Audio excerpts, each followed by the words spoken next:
Só para resumir rapidamente, porque o nosso tempo e o nosso espaço não permitem, ainda existem diversas outras ilusões corporais. Nós temos, por exemplo, a dor referida. Você tem um problema em uma parte do seu corpo e sente, ou pensa que está sentindo a dor numa parte bem distante. Nós temos a dor forte e a dor fraca, que também são ilusões. A própria dor não existe, né? Nós temos células que são programadas para, em alguma circunstância, emitirem uma corrente elétrica que o seu cérebro acredita, se ilude de que é uma dor. Tanto é que tem pessoas que se especializam em ter controle sobre a dor e não interpretá-la como dor.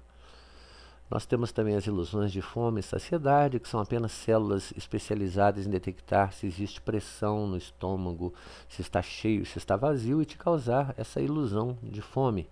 Só que a gente leva tão a sério que acha que está com fome mesmo. A gente põe nome nela, é fome, né? É aquele desejo forte.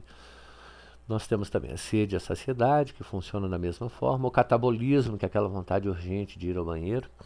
E nós temos o mais impressionante, que são os processos ocultos. A sua mente, ela é um fenômeno muito grande, muito complexo e cheia de departamentos. Uma parte pequenininha dela é o seu consciente. É isso que está aqui falando para vocês, é o meu consciente, são vocês que estão aí me ouvindo.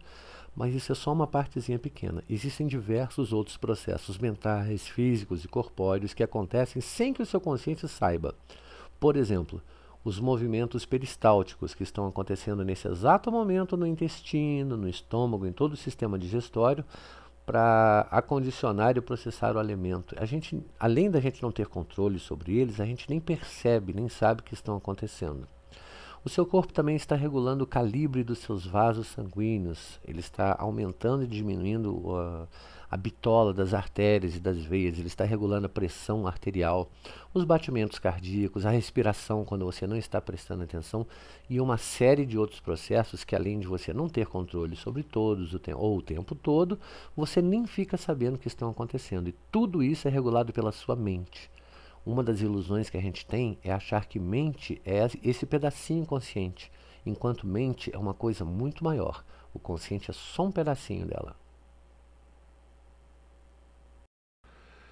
Eu quero finalizar essa primeira sessão que foi sobre as ilusões sensoriais, as ilusões físicas, né, do mundo material, falando sobre uma ilusão muito importante, que ela inclusive é tratada em um filme chamado Ponto de Mutação. Quem tiver oportunidade de assistir, por favor, Ponto de Mutação.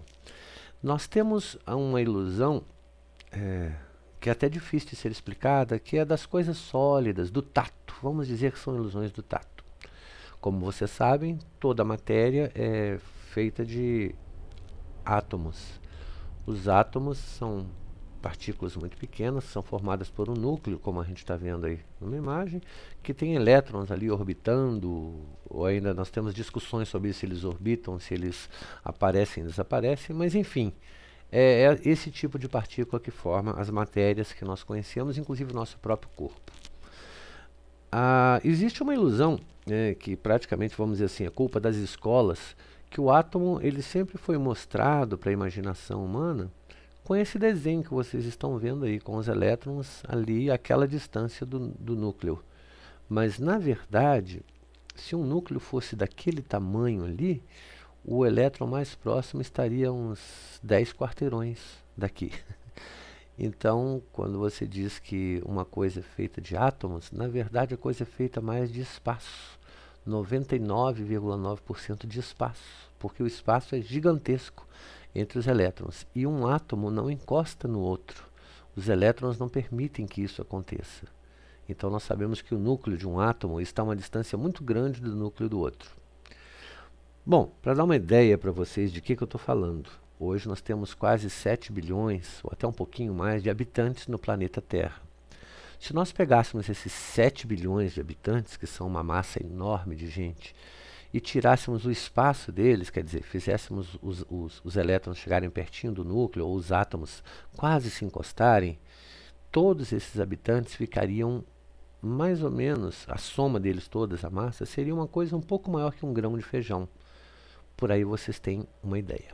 Então, quando você leva a sua mão até uma superfície sólida, uma barra de ferro, um vidro, um pedaço de madeira ou o corpo de outra pessoa, e a sua mão para porque encostou, porque esbarrou, isso é uma ilusão, você não encostou em nada. Encostar é uma ilusão, não existe isso na natureza, no mundo real.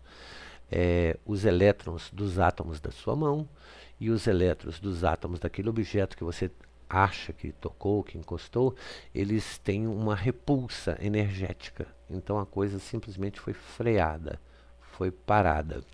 Essa repulsa é tão grande que se você utilizar, ao invés da sua mão, um objeto assim fininho, pequenininho, ele consegue empurrar para o lado os elétrons daquela outra substância ou material, e é o que a gente chama de corte, quando você corta uma coisa com a faca.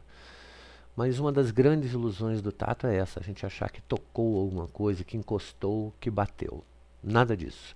São apenas princípios energéticos de partículas se expulsando, se atraindo. É um mundo atômico muito interessante. Assim a gente encerra esse ciclo de, de ilusões do mundo físico. E convido vocês a assistirem a segunda parte, que fala das ilusões do mundo mental, do mundo imaginário, do raciocínio e do pensamento. Até lá!